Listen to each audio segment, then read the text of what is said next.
পেলনীয়া সামগ্ৰীৰে নিৰ্মাণ কৰা এখন ঘৰ, যিখন ঘৰৰ দেৱালক লৈ এতিয়া চৰ্চা চলিছে ছ'চিয়েল মিডিয়াত।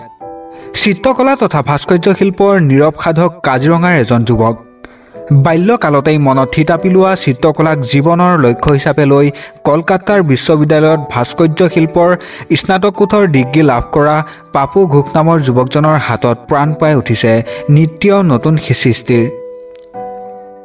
শিল্পকৰ্মত ব্যস্ত পাপু ঘোষে নিজ গৃহতে ঘৰুৱা ব্যৱহাৰৰ পেলনীয়া সামগ্ৰীৰে নিৰ্মাণ কৰি লোৱা এখন বিশেষ গ্ৰিলে আকৰ্ষণ কৰে সকলোকে।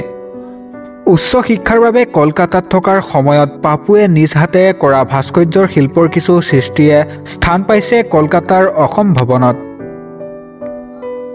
গুৱাহাটীৰ চাৰুকলা মহাবিদ্যালয়ৰ পৰা ভাস্কৰ্য শিল্পৰ আনুষ্ঠানিক শিক্ষা আৰম্ভ কৰা পাপু ঘোষৰ বাবে চিত্ৰকলা আৰু ভাস্কৰ্য শিল্পই হৈ পৰিছে জীৱনৰ অন্বেষণ পথ। শিল্প সাধনাৰ মাজতেই তেওঁ বিচাৰি পাইছে স্বাৱলম্বিতাৰ পথ। শেহতীয়াকৈ তেওঁ অংকন কৰা কেইবাখনো ছবি যথেষ্ট সমাদৰ লাভ কৰিছে সামাজিক মাধ্যমত। পাপু ঘোষৰ মতে কষ্ট আৰু অধ্যৱসায় থাকিলে ভাস্কৰ্য শিল্পও হ'ব পাৰে স্বনিয়োজনৰ পথ। এতিয়া বৰ্তমান নতুন প্ৰজন্মৰ একাংশই চিত্ৰকলাক আদৰি লৈছে। পাপু ঘোষৰ মতে ই এক শুভ লক্ষণ। নিউজ ডেস্ক ৰিপৰ্ট, দৈনিক খবৰ। তেনেকৈ যাত্ৰা অব্যাহত থাকিল আৰু পিছলৈ মই বিশ্ববিদ্যালয়ত গৈ আনুষ্ঠানিক শিক্ষা সম্পূৰ্ণ কৰিলোঁ। তাৰ পৰৱৰ্তী পৰ্যায়ত আকৌ অসমলৈ ঘূৰি আহি নিজৰ জন্ম ঠাইখনৰ পৰাই আকৌ মানে এই যাত্ৰা আৰম্ভ কৰিছোঁ। আৰু এতিয়া মই চৰ্চা কৰি থকা মোৰ শিল্পকলাৰ যোগেদি যেতিয়া মোৰ শিল্পকলাসমূহ চাই আপোনালোকে নিজেই মই বিশেষকৈ এবষ্ট্ৰেক্ট আৰ্ট মই নকৰোঁ, কনচেপচুৱেল কাম কৰোঁ, যাতে মোৰ মানে শিল্পৰ জৰিয়তে ৰাইজে বা সাধাৰণ মানুহে যাতে কিবা এটা বাৰ্তা পায়। মই তেনেকৈয়ে মোৰ শিল্পৰ উদ্দেশ্যই মই ভাবোঁ যে শিল্প কেৱল আনন্দবিলাসৰ কাৰণে নহয়, কেৱল মানে লাখবিলাসৰ কাৰণে নহয়।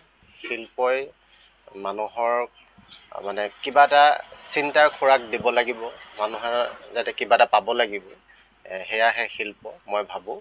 সেয়ে মই মোৰ শিল্পবিলাক চালে হয়তো আপোনালোকে কিবা নে কিবা এটা বিচাৰি পাব বুলি মোৰ ধাৰণা। একাগ্ৰতা, ধৈৰ্য আৰু সাহসেৰে যদি কাম কৰি যোৱা হয়, যিকোনো কামৰ দ্বাৰাই মানে আচলতে সফলতা লাভ কৰিব পাৰি। আৰু ভাস্কৰ্য কলাটো বৰ্তমান বহুত জনপ্ৰিয় হৈছে আৰু এয়া স্বাভাৱিকতে যিকোনো মানুহেই তাৰমানে শিল্পৰ এই পথটো মানে আঁকোৱালি ল'ব পাৰে। শিল্পকলা মানে ভাস্কৰ্য কলা কৰি খুব সুন্দৰকৈ জীৱন জীয়াব পাৰি বুলি মই ভাবোঁ। এখন বিশেষ গ্ৰিল আছে, সেই গ্ৰিলখনে যথেষ্ট সমাদৰ লাভ কৰে।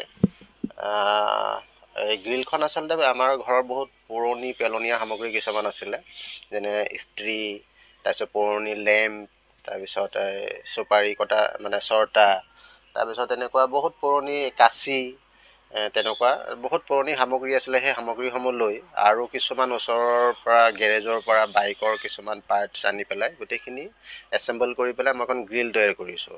আৰু মই মানে কেৱল এখন গ্ৰিল নহয়, মোৰ এটা আৰ্টৱৰ্ক হিচাপে যাতে আমাৰ পুৰণি স্মৃতিসমূহ যাতে ইয়াতে সংৰক্ষণ হৈ থাকক, সেই উদ্দেশ্যেহে মই এই কামটো কৰিছোঁ। আমাৰ তেওঁলোকে টুকুৰা নামৰ এটা ক্ৰিয়েশ্যন চলাই আছে, এখন চিত্ৰকলা বিদ্যালয়। হয়, মানে কি মই ইয়াত যিখন ষ্টুডিঅ'ত কাম কৰি আছোঁ